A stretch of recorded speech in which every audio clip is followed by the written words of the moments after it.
Hey, I'm Julie, and here's the thing that doesn't make sense. You've got more experience than you've ever had. You're doing more runs on the board. You've got more evidence that you know what you're doing. And somehow, walking into a meeting at this level feels harder than it did 3 years ago when you had half the responsibility. The gap between where you are now and how you feel in that role is so different. It's not a confidence problem, it's something entirely different. And by the end of this, you're going to know exactly what's happening, why the advice you've been given makes it worse, and what actually closes that gap. Hello, everyone. Welcome to my show. Right, don't forget, if you're watching this on replay, can we do #replay in the comments? If you're watching this live, please put any comments in the chat as we go so I can have someone to talk to while I'm on here. But if you're also watching this on replay, then please also put comments and I'll come back to them as soon as I can. So thank you for watching and let's get started. So first of all, let's start with what this actually looks like day to day. So we're talking imposter syndrome, just in case I hadn't made that clear. Sorry about that. So let's start with seeing how that actually looks like.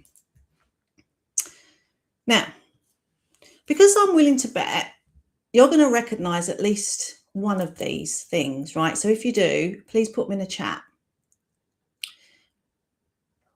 You pause before going into a meeting, editing yourself in real time, wondering if what you're about to say sounds like someone at your level. You deflect credit, over-explain your decisions as if you need to justify why you're the one making them. You prepare more than anyone else in the room because you're not sure you can trust yourself to know enough without the prep. And it's not just what you do, it's what's happening underneath. That moment where you're about to speak and your chest tightens, that split second where you think, what if this sounds stupid? What if I make a fool of myself? Or that feeling when someone praises you, instead of it landing, it almost makes you feel uncomfortable because you're not used to receiving it. Like you've been in the spotlight and you're not quite sure you belong there. And if you're honest, there's part of you that's just waiting. You're waiting for someone to notice, to question, to find you out. So do any of those resonate with you? And if they do, drop 1, 2, or 3 in the chat, or put all 3, just put all, whatever, or put your own one in there. Now, as you know from many of the shows that you watched before, this really does resonate. Everything I'm talking about now really comes from my heart because I've been in most of these positions. And I'm going to share my story in a moment. But imposter syndrome doesn't feel right to say this, but I feel like it is close to my heart, but only because I've felt like this most of my life.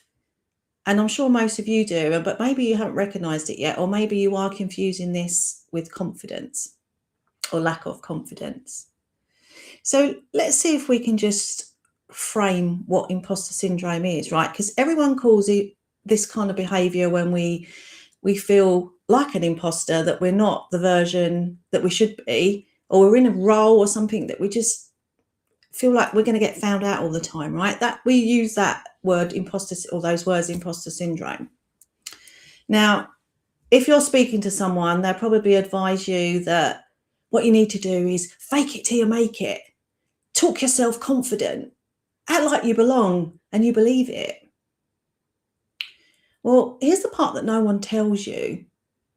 That advice actually can make things worse. I know, right?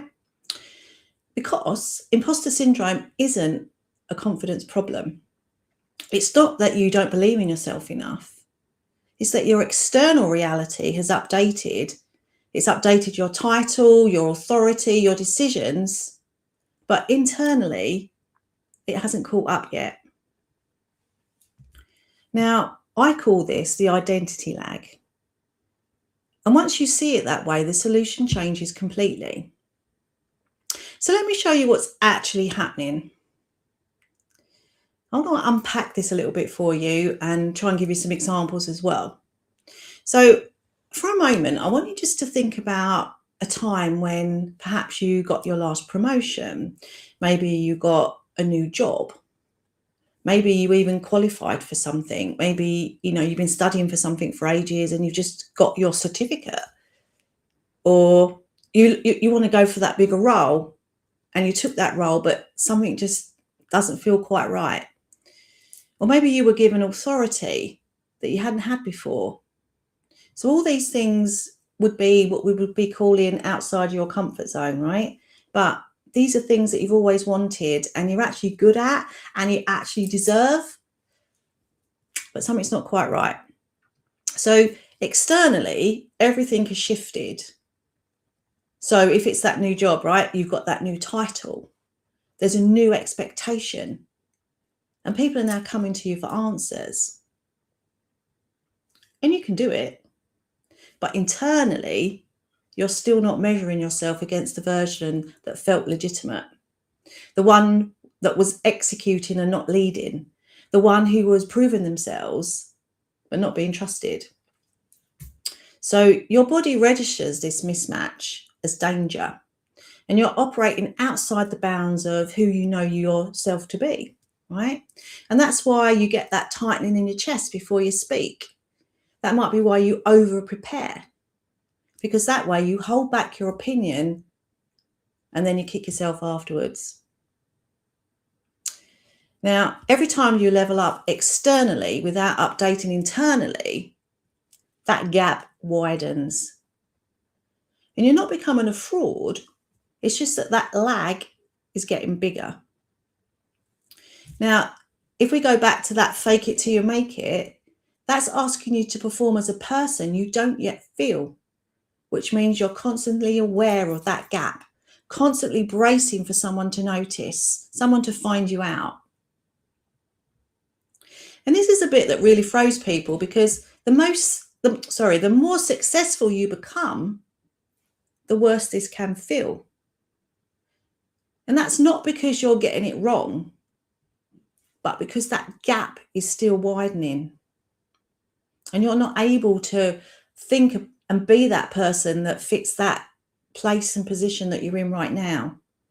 And then what happens? That gap just keeps getting bigger and bigger and bigger. And then your everyday life becomes harder because you feel like you're feeling worse. You feel like you're getting more of that feeling in your chest, or that uncomfortable feeling every time you're in that board meeting, or every time you're performing in that new role. Or like I said, if you've just qualified in something and now you're in that role, that imposter syndrome is really, really strong. Now, I've experienced this in my corporate career, but also as a business owner in my career that I'm doing now. So I want you just to remember that this fix isn't trying to act more confident. It's about closing this gap and updating the internal reference point so that it matches the role that you're actually in. Now, let me know in the chat if this is landing. Let's have a quick look in the chat actually to see if there's anything going on here. So we've got lovely Cordelia's here. Thank you very much, Cordelia. But if you are here, just say hi. Just put a little message so I know that someone's there. But is any of this landing though? Right? Can you see the lag in your own week? What things are happening in your life that you're feeling that imposter? You're feeling that you don't feel good enough, or you're going to get found out. So I always want this show to feel real, because I'm real and the situations that I help my clients with are very real. And a lot of them I've been through myself. And that's why my audience is yourselves, because I spent 35 years in the corporate and now I'm in a business owner. So I've felt what it feels like to be in both those roles. But actually, it's not the role that's the common denominator here. It's about your own identity. And this can impact your work, private life, every aspect of your life. So don't be under any illusions that this is just your work life that this is impacting. It can impact all aspects of your life. So I just wanted to just give a little bit about me and how I've lived with imposter syndrome. Because like I said to you, it is real, and it was certainly real for me, and to a point it still is, but the difference is now I'm aware of what's going on and I can work on myself and I can, you know, understand what's going on. So that's the biggest difference. But I spent 35 years in a corporate, and if I'm really honest, most of that time I felt like an imposter. But don't forget, I wouldn't have really acknowledged that or known that at the time. And when I reflect back now, even when I was at school, I didn't really put myself forward for things. I was average. I was all right in some sets, I was rubbish at some other things. But if you stayed in the middle, then you wouldn't really get noticed. So you didn't have to push yourself forward. Because why would I do that? Because someone would find me out, right? And then knock me off my pedestal. That was the thing that I said. And it breaks my heart when I say that now, because I just think, oh my God, that's so sad for me, because it's what things has it stopped me from doing? So, you know, even back then at school, in my subconscious programming, I didn't feel good enough and I didn't feel worthy, but I didn't know that then. You know, I hung out with my friends who I still see many of them now, but I always felt that they were smarter than me. They was in better sets than me. You know, so even with them, I still felt a little bit of an imposter maybe hanging out with them. And that kind of followed me in my career, which was pretty successful, but it could have been way more successful. Now, I naturally grew into my senior roles. I was in companies for quite a long time, and you know what it's like, you just start doing new things and they go, hey, Judy, can you run this project for me? I'm like, God, no, I'm not a project manager. Am I supposed? But you've just been doing it. Okay, because you kind of just do things, and that's what happened to me. I just kind of went into positions and I did really well, got recommended for new role, you know, and that's how it went. But I didn't see it like that. I was kind of a hybrid person. I did project management, I did business analysis, but that's just what I did. You know, I didn't understand the difference of it really. And then many years ago, I took voluntary redundancy, and then suddenly I had to decide who I was, because I couldn't just put on my CV, oh, a mishmash of this stuff, because I didn't know what to apply for. I had to either apply for project management roles or business analyst roles. So then I had to put a label on it, which I didn't really want to. So I chose project management route. And then I had to sort of sell myself as a project manager, but I never really had a title as a project manager before. I was doing it, but I didn't have the title, and it really didn't make me feel comfortable at all.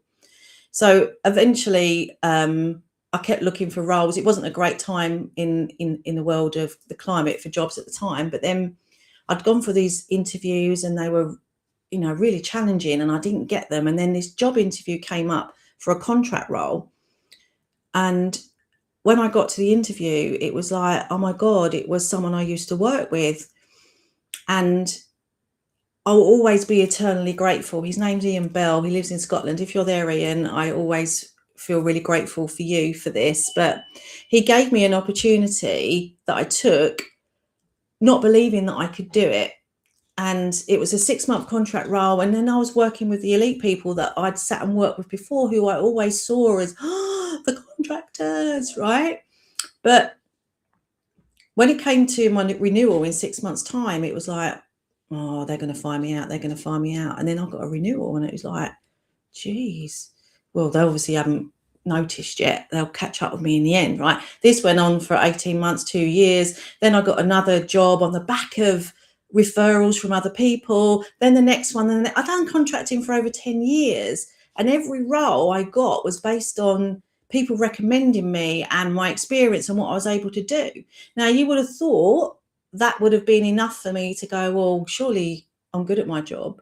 But no, I still felt the imposter the whole way through. And this just went on and on and on until I understood all this stuff, until I started to do that work on myself and really uncovering what I believed about myself. And that's when things started to shift. And here's the truth. I've had to do it all again as a business owner. Speaking on stages, doing sales calls, working with clients, trying to sell my stuff to people, you know, winning awards, writing books, doing this show. Everything is about just pushing yourself to that next level. And even with the show, it was like, oh yeah, sure, you've done things before, you've done live stuff, but this is something that is a little bit different, and I've got to show up for you every week. And it's like, oof, trying to come up with what all the excuses under the sun of why I shouldn't start it. But you just have to understand what's going on, and then you work through it, and then you push through. But now obviously my identity has changed. My lag isn't anywhere near as it was. So if you imagine that this is me now, if I hadn't done the identity work, my lag would have been right back here, whereas my lag is probably here. But there is always still a lag, and there's always something that I need to work on. But I love that. I love the fact that I know this, and I stop and think, well, why do I feel uncomfortable about this? Why have I got that horrible feeling in my stomach? Why do I feel a bit sick about this? But then it's, okay, let's go and do some work on myself. Let me go, and I call it go and have a word myself, and I go and spend some time processing and tapping into my intuition and tapping into me, because I know I've got the answers inside. But if you don't know, how can you do that? And this is why I'm so passionate, and I love all this stuff. And even this morning, I've been at the hygienist, right? And she said, oh, what are you doing when you finish here? Got a nice day? I went, yeah, I've got to go home. I've got a live show. And she's like, what? So anyway, I was talking about it, and she's going, oh my God, I'm going to sign up. She said, so if you are watching, my lovely, hope you, because I told her we were talking about imposter syndrome. She was like, oh my God, that's me. So this impacts so many of us, right? And for anyone that's seen these shows before, I always like to give you education and tell you about things, but I also like to give you a tool or something that you can go and work on yourself. So I'm going to start talking about the step that I'm going to give you today, which I'm going to call it the identity lag. Right, so it's really simple, and it's a way to start closing your gap. All right, now there's 3 steps to it, and you can do it in 5 minutes. It's very, very straightforward. But remember, everything we're doing, everything you're starting to do from the moment you watch one of these shows, then it's about having that awareness. And that's always the first point of call, really. So step 1, identify the role you're operating in now. So not the role that you feel like you're in, the actual one, your title, your authority, the decisions you're expected to make. So if you have just got that promotion, that's your identifying that role, right? The new role. Then step number 2, identify the internal reference point you're still measuring yourself against. So that's the version of you that last felt legitimate. So ask yourself, when did I last feel I fully belonged in my role? That's your reference point. And then step 3 is name the specific gap. So what does your current role require that your old identity doesn't believe it can do? Right? So that's the 3 steps. So the gap is the identity update that you need. It's not about you needing more confidence. It's not about you need to perform better. It's a specific belief about yourself that hasn't caught up to the role that you're already in. So you can use this before you go into a high-stake meeting, for an interview, to start a show, whatever it is. It's about really running through that process. So the gap you name is the thing to work on. So whatever comes up in that gap, that's where you are. So let me show you how to use this in practice. Let's have a few examples here. So maybe you're in a leadership meeting, okay, and someone asks your opinion on a strategic decision. Now, you know the answer, but for some reason you just hesitate and you soften your language and maybe defer to someone else's framing first. And in that moment, it's not that you don't know the answer. It's that part of you still doesn't believe you're the person who gets to say it. Yeah. So you're in that role, you've got the promotion, you've got it all, but your identity lag is going, oh no, but we're still in this role over here. We don't do these types of meetings. Right? Does that make sense?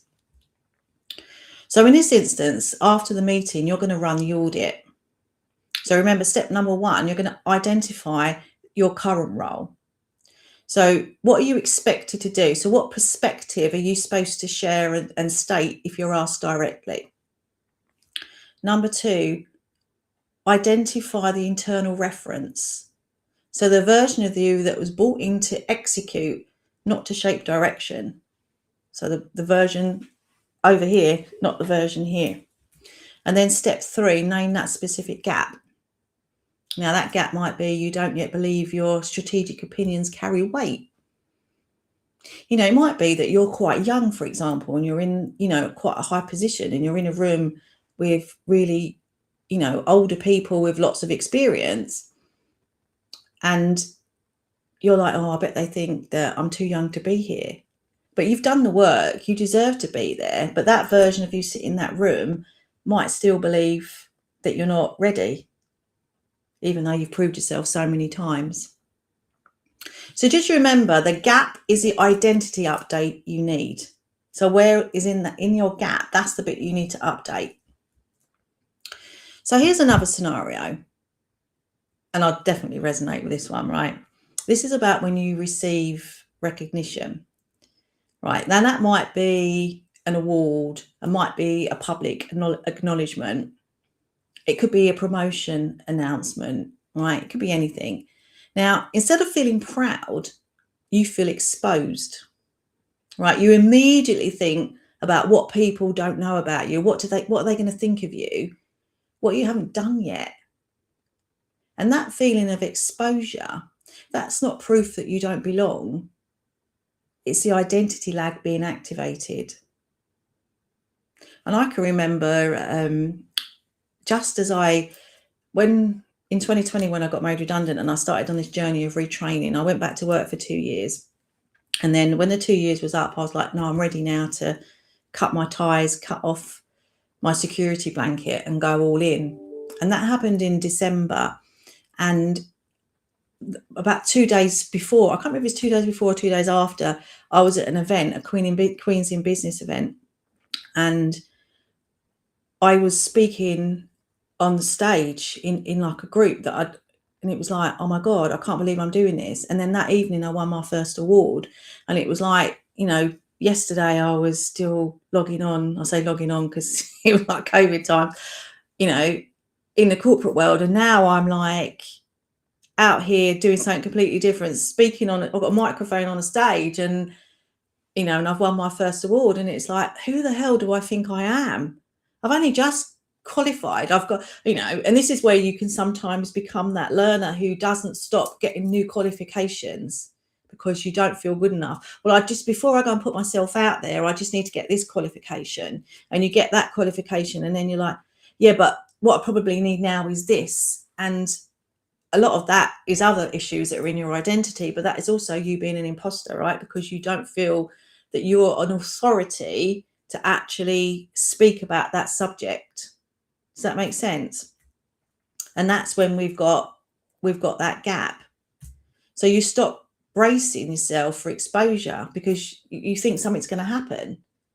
You start recognizing that discomfort is a bad thing, but it isn't, right? When we get that discomfort, you don't want it all the time, but it's good to have it sometimes because you know you're moving forward. When you get up every day and you don't feel anything, then that means you're probably in humdrum life and you're not pushing yourself and you're not becoming that version of you and doing the things that you can do and, you know, being that version that you deserve to be. So here's the truth behind it. When you acknowledge your achievements, your brain releases dopamine, which is linked to a reward, motivation, and reinforcing behavior. And you can also get a really good boost of serotonin, which is more about status, confidence, and feeling good about yourself. And over time, this helps your brain start to register evidence that you are capable, which is exactly what your identity lag work is about, right? And that's interesting, isn't it? That I used to think that people who told everybody how amazing they were and celebrated what they did, I thought that was a show off. and I would like steer it off, think, oh no, it really made me feel uncomfortable. Didn't make them feel uncomfortable. But now I understand differently. I'm like, do you know what? Fair play. If you've got the confidence and your identity lag is there and you believe who you are and you celebrate what you do, then good on you. And that's what we should all do. Don't, if that's a good point. If you, from now on, after watching this, if you see someone celebrating themselves, go and congratulate them, pat them on the back, give them, the appreciation they deserve. Because if you feel uncomfortable about it, that's because something's going on inside for you and it's your issue, not theirs. And to know that when you do praise yourself, and that's why gratitude every morning and saying lovely things every morning, it gives you that dopamine hit, that serotonin hit. And rather than get your dopamine hit from being on the phone, on social media, get it from just being kind to yourself and gratitude for yourself and things that you're grateful for, because that's what it's doing. It's sending that really lovely energy through your body. So I'm hoping this is making sense, and please drop in a chat if it is. Oh, I've got some lovely, you're bloody amazing, Julie. Thank you. And I'm going to read that and I'm going to go, thank you, Cordelia. That's amazing. Thank you. And then I'll get my little dopamine hit, which will get me through the rest of this show. But it is about acknowledging your wins, right? Your brain doesn't register them if you don't. And this is, again, this is so me, or was me.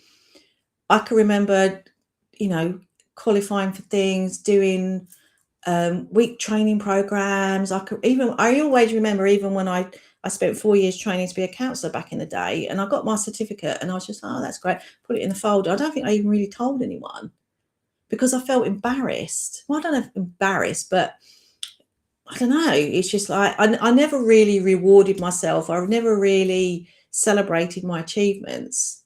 But if I had have done, my brain would have registered it even more. And then that's more reinforcement, right? That's more evidence that's being stored. And that helps to bring your lag in a little bit closer, because then you can actually feel that you're capable at that level. Whereas when you do acknowledge them, even just to yourself, you get that little dopamine hit and that sense of, I did that. And that's not ego.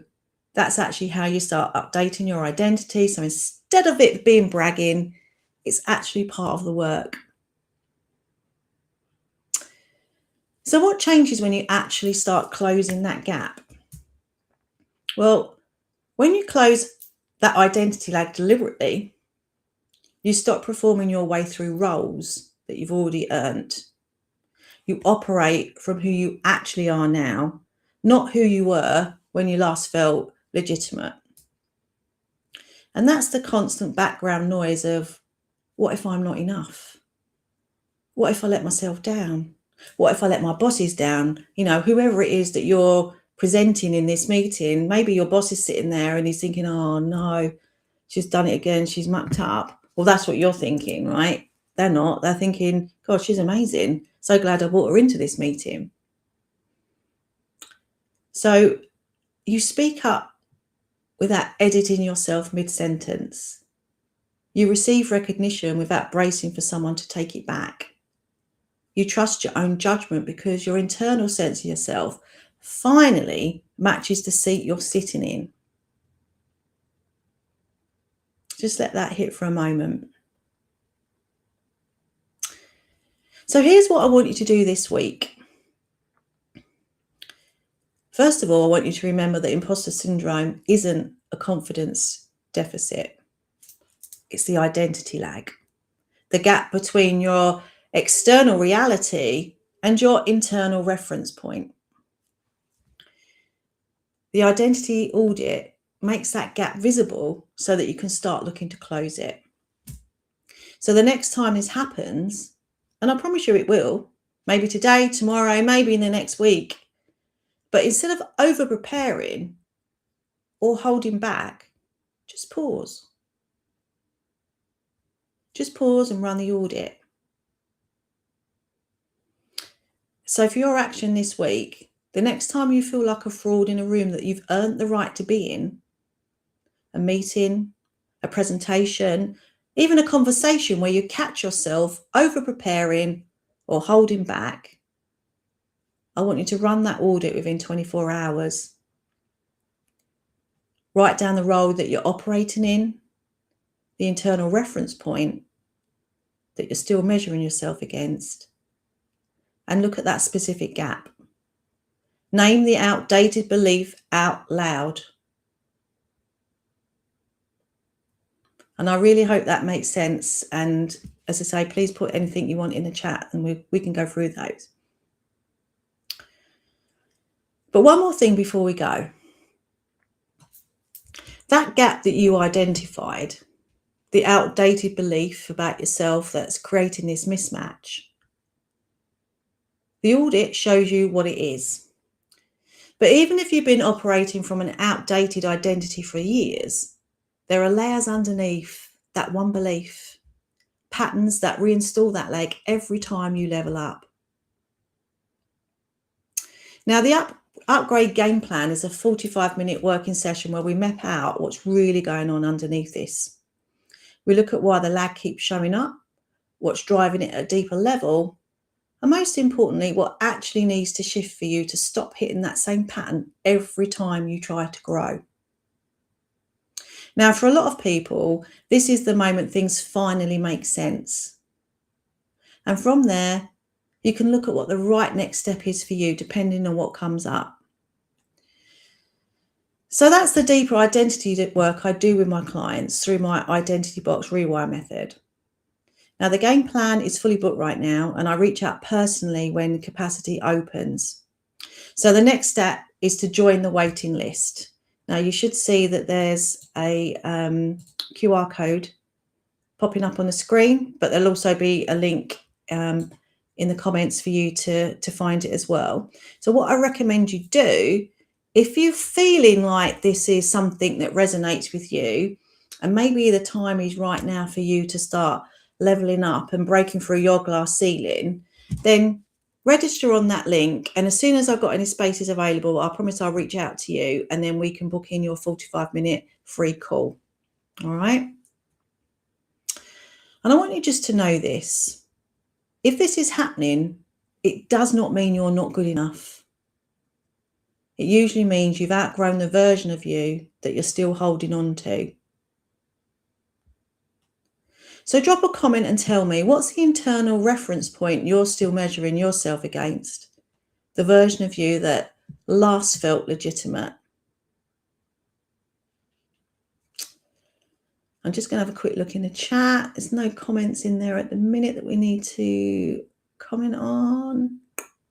But thank you, Cordelia, for participating in this as you do every week for me. Thank you very much. Love having you on my show.